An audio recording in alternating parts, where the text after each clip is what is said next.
like to jam. Yeah, yeah, yeah, yeah. Hey, what's going on, guys? Today we'll be talking about using your Talkbox with the Midi controller.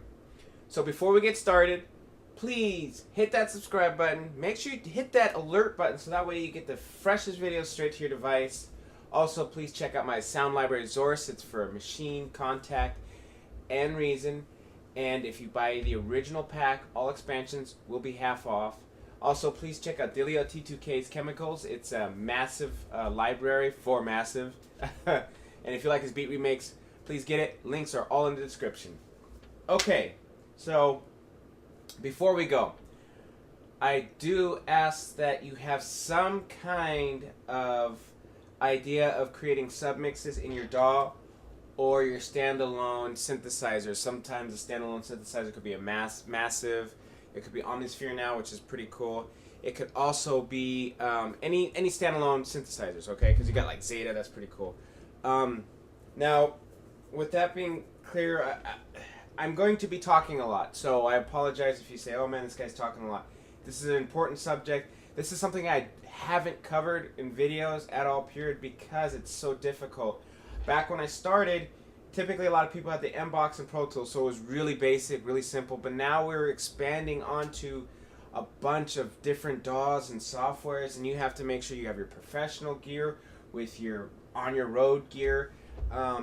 So let's talk about this. So I'm using my Studio 192. For those who use a Studio 192, to make your submixes sound or to be more simpler, please bypass the mixer. The UC control mixer it was just a headache to use. I'm still learning it, but I completely bypassed it and created cue lists for secondary audio stuff. So if you see these big speakers, we got them set to a cue list on secondary submixes on my 192.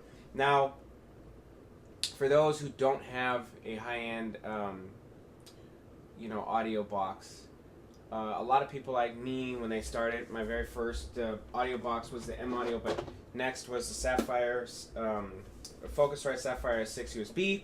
So you've got some options here. Now, for me personally, I used my monitoring system with my RCA, and I used my 1/4 inches for my submixes.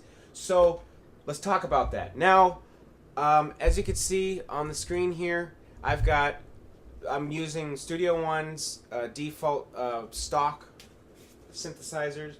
I'm using my Tai, which is a 2-oscillator synthesizer. It's actually pretty neat.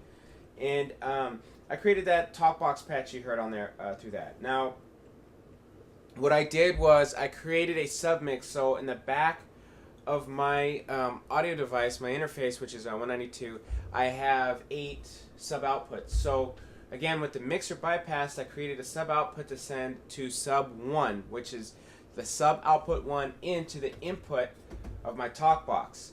Then I selected the track, and then I took the track and I said, instead of sending it to the main mixers, which is your headphones or your big speakers, I said, instead of sending it to the main mix, you're going to send it to the sub-mix. Okay, why is that important? All right.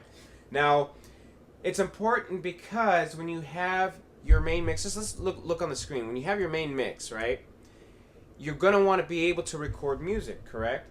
Right? So you cannot be able to record a track. It's what we call like a redundant situation where you're going to send a submix from one channel to another. So I'm sending one mix, which is the sub from the synthesizer, to the microphone, which is another track. But as you play, you're going to pick up the sound, not the Talkbox, the sound from your VST program, or I guess you could say your audio synthesizer of choice.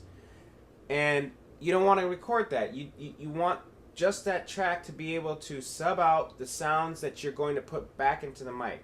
Meaning, again, you're not recording this noise along with this noise. So you don't want to double track. So that's why it's so important you understand how to make a submix. So if you're not using a high quality interface and you're using a basic interface like this, typically if they do have RCAs, use them for your monitoring system. I know a lot of people say, well, I only have 1/4 inches, but these 1/4 inches will come in handy for submixes, especially if you do not own a synthesizer.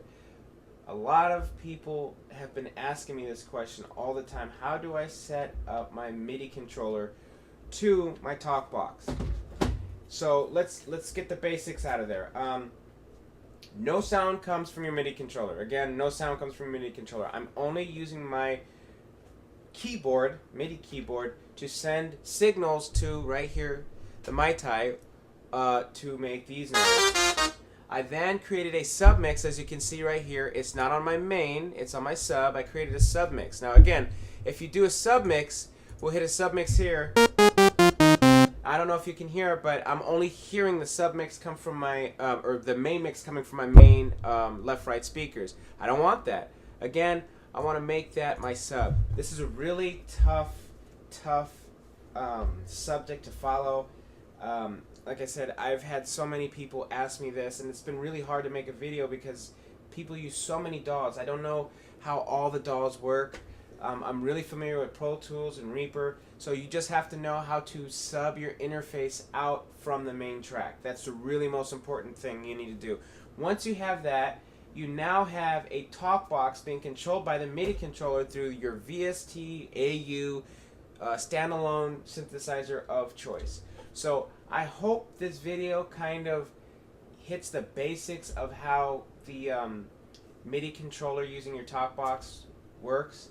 If you have any questions, please leave them in the comments so I can cover them. I'll make another video just in case, a more advanced video maybe, if this isn't enough to explain. So again, let's rehash this. Let's go over this. So again, guys, I'm using a MIDI controller that's set up to a VST of choice within my DAW. I then created the track with a submix, sending a submix that's not from the main LR to a separate submix, so that way it can go straight to the Talkbox, so there's no sound, no extra sound being outputted within my main mix. Then I'm able to do my Talkbox.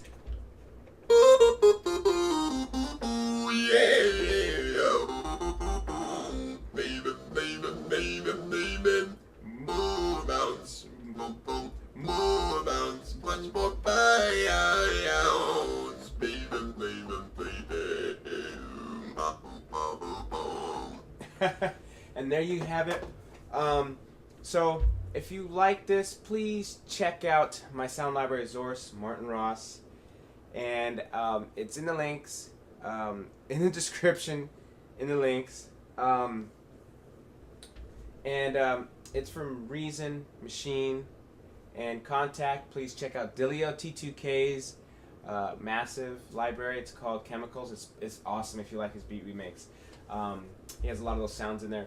And please, please, please, please hit that subscribe button. And if you've gotten this far, hit that alert button so that way you can get the latest updates to your phone or your device. And again, if you have any questions, please leave them in the comments. I'm going to be focused on this video for those kind of questions. I will probably refer you to other videos. But also, if you like this video, hit that thumbs up button. Also, and most important, hit the share button. This was Martin Ross. Thank you guys so much for watching.